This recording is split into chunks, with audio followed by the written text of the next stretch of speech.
Bom dia, pessoal. Vamos de BTC na manhã dessa segunda-feira, 4 de setembro, agora na Espanha, 10h11 da manhã, no Brasil, 5h11 da manhã.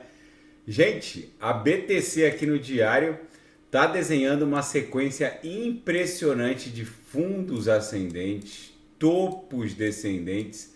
É bem provável que agora essa cunha triangular acabe fazendo o preço da BTC de se desdobrar em direção ao patamar próximo de 29 mil dólares. Se ficar mais fechada, vai bater 28.700, mas é para lá que a gente está indo, porque o DXY, que mede a força do dólar norte-americano contra uma cesta de divisas, está desenhando aqui no... Aqui eu estava no diário na BTC, aqui eu estou no semanal do DXY.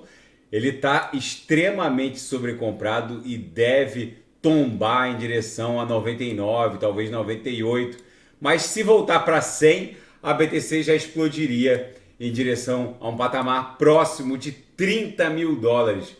No semanal, a gente segue desenhando fundos ascendentes. O mais interessante é que esse novo candle aqui no semanal, apesar de não ter sido engolfado pelo candle anterior, aumentou a espessura da nebulosidade esverdeada na projeção, o que denota que os compradores estão paulatinamente retomando o controle da BTC e os fundos seguem ascendentes.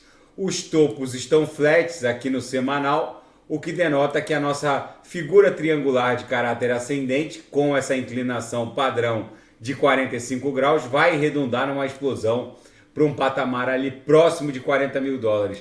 No intraday, a BTC está desenhando a chamada reguinha.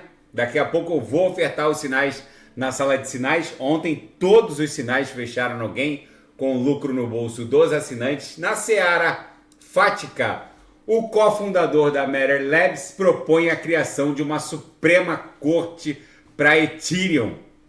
Segundo ele, o cofundador e CEO da Matter Labs, Alex Glukovsky, propõe um sistema judicial para Ethereum semelhante ao sistema judicial hierárquico do mundo real, que os estados soberanos usam para decidir conflitos na sociedade. A função mais importante do sistema seria proteger os protocolos contra interferências políticas externas.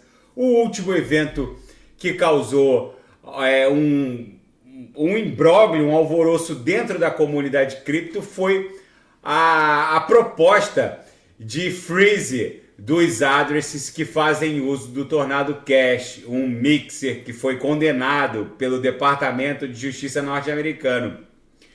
Agora a Ethereum é uma Proof of Stake, em que os validadores podem aprovar um update do consenso e impor, por exemplo, um freeze, um congelamento nos addresses que fazem uso de misturadores. Segundo ele, é imprescindível a criação de uma Suprema Corte para poder decidir o que é saudável para a rede e defender também a descentralização e o que seria uma interferência política externa.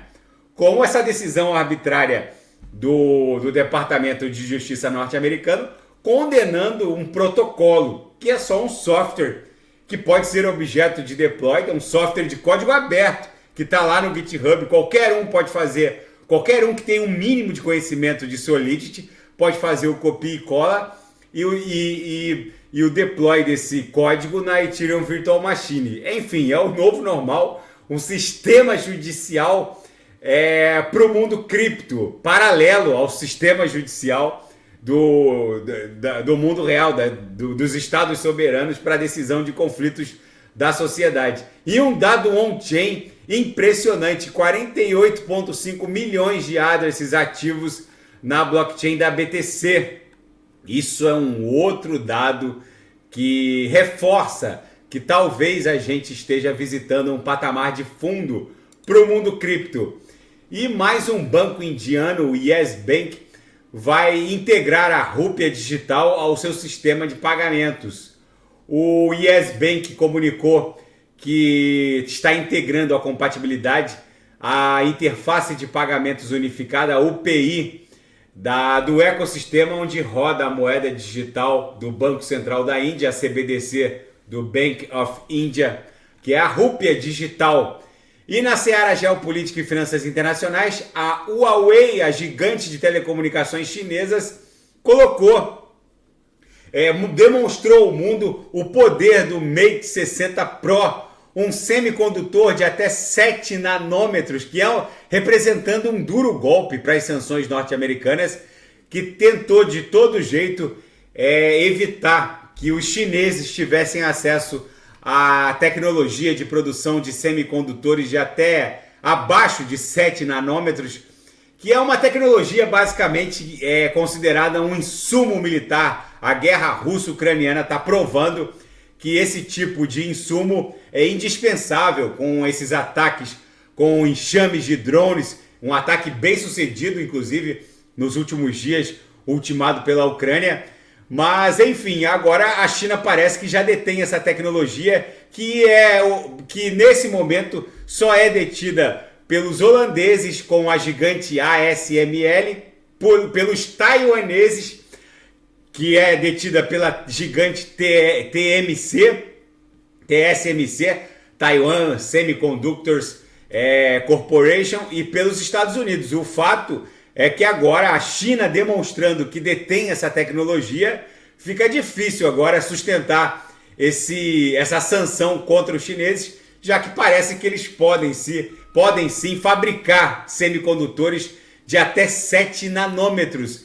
E a recorrência de incidentes e tentativas de invasão a bases militares nos Estados Unidos por chineses, Washington registrou mais de 100 incidentes envolvendo cidadãos chineses que tentaram acessar instalações militares e outras instalações secretas americanas. Acendeu um alerta, mais um imbróglio geopolítico diplomático entre chineses e americanos. E o homem que previu a guerra russo-ucraniana em 2015, John Mearsheimer, professor de ciências políticas da Universidade de Chicago, disse que essa guerra russo-ucraniana vai entrar num novo período. Segundo ele, a Ucrânia vai perder mais de 1/3 do território.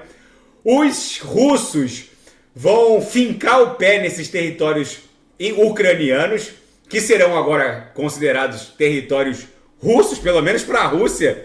E é bem provável que nos próximos 5 ou 6 anos essa guerra se prolongue por esse período, e nesse período a China vai começar a mexer as peças de um outro tabuleiro de xadrez chamado Taiwan. Enfim, o mundo está virado numa hecatombe nuclear. A BTC segue desenhando o que parece ser uma cunha aqui no diário. É muito provável que essa pernada agora redunde num estresse do patamar dessa LTB aqui, que está linkando esses topos descendentes, e a BTC busque algo ali em torno de $30 mil. Vai bater algo entre 29.700, se ficar mais aberto pode bater 28.700. Na projeção a nebulosidade avermelhada estreitou, apesar das linhas terem emborcado levemente para baixo. Daqui a pouco eu volto, vou fazer Polkadot, Kusama, Binance Coin, Atom, e quem quiser sugerir alguma análise é só colocar nas mensagens abaixo. Até daqui a pouco, grande abraço.